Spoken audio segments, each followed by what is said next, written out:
Hello, and welcome to Quick Chat.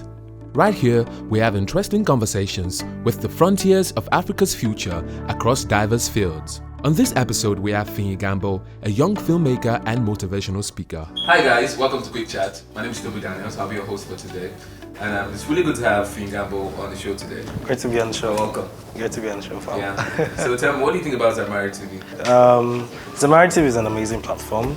I mean, what Zamari TV is doing is very pivotal to where the youth of today are going to be. Because, many times when we're growing up, they will tell us about the future leaders. I think they told that to our grandparents too. So we need the youth to start realizing that they're the leaders of now. And they won't be able to do that if they don't see stories that are projected that are inspiring. So it's a really amazing platform. I really, really, really love what you guys are doing as Zamari TV. Well done. So tell us, who is Fiyin Gambo? All right. So there's Fiyin Gambo, the brand, and there's me. I don't know which of them you're referring to. So tell us about Fiyin Gambo, the person. And then we'll go about Fiyin Gambo, the brand. All right, my name is actually pronounced Fiyin Gambo. That's how my name is pronounced. But because of branding, in school, we got that Fiyin Gambo. Actually, it's not pronounced that way. Yeah, so Fiyin Gambo. I grew up in Lagos. I'm actually from the north. And my mom is from Lagos, so I'm kind of mixed breed. I did some bold daring stuff, and that's why I'm able to think that, okay, there's nothing I want to do that I can achieve. But I'm an ambivert, actually. I juggle between the worlds of being an introvert and an extrovert. I love my personal time, and as much as I love hanging out, and I love to think up of crazy ideas. That's just me, my own personal corner. But me as Fiyin Gambo, I'm a public speaker. I'm a filmmaker. Now we're talking about the brand. Yes, that's the brand. I'm a filmmaker, so there's this certain image of how I want people to perceive African youth. There are a lot of premonitions of what youth should be. They expect us to not be in power or position or changing the world. They just expect that, okay, you just have to wait till you're an adult. I want to really change that space exactly. So, pretty much. When did you start filmmaking? That was about 4 years ago. I remember it was going to 200 level. But as 100 level Omega semester, during the holidays, I dabbled into animation. Yeah. And there was a time I was doing some rendering, and I discovered that I put a metal car by metal ball, and I rendered it, and I saw that there was a reflection. And it was amazing that someone created a software that replicates life, because reflection is a property from the real world. I got really puzzled, and I said, let me dig it further, and discovered that the same software is on my system, but the same software they used to make movies like Avengers and Spider-Man and Transformers. Like, wow! That was the point for me. I was like, so we have the same softwares to get this level of visual effect or film tricks, as you may call it. So what's stopping us? And that was what moved me, because I actually wanted to solve a problem.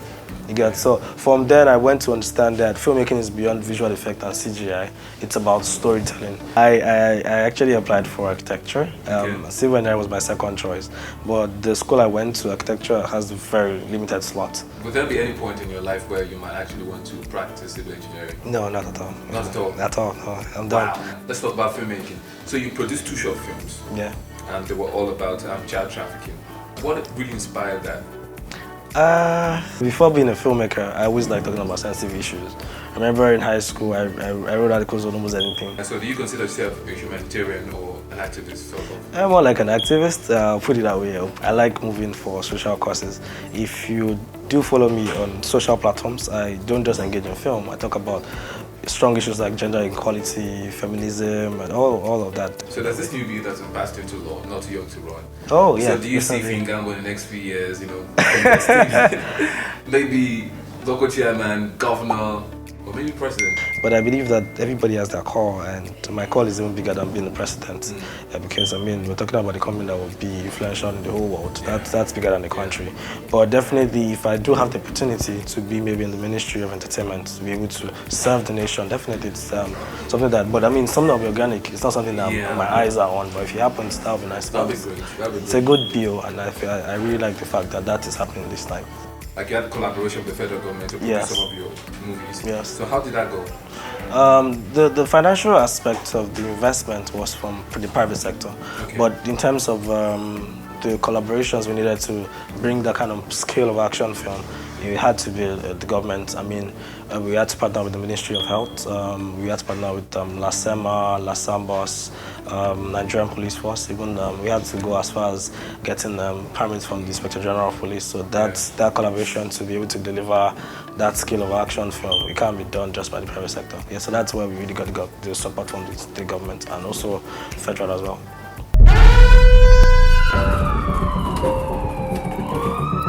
This is not getting cars across semi-border. This is something big. Great. So talking about motivational speaking, what are the topics you like to touch? I like talking about African parents.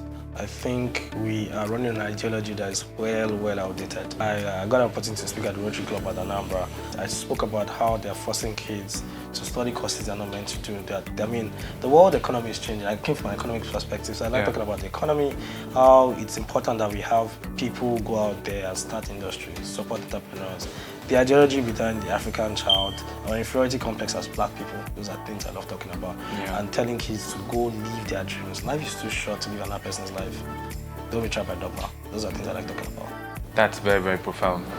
So nice having you on the show. Same here. Thanks for coming to Quick Chat. Thanks for having me.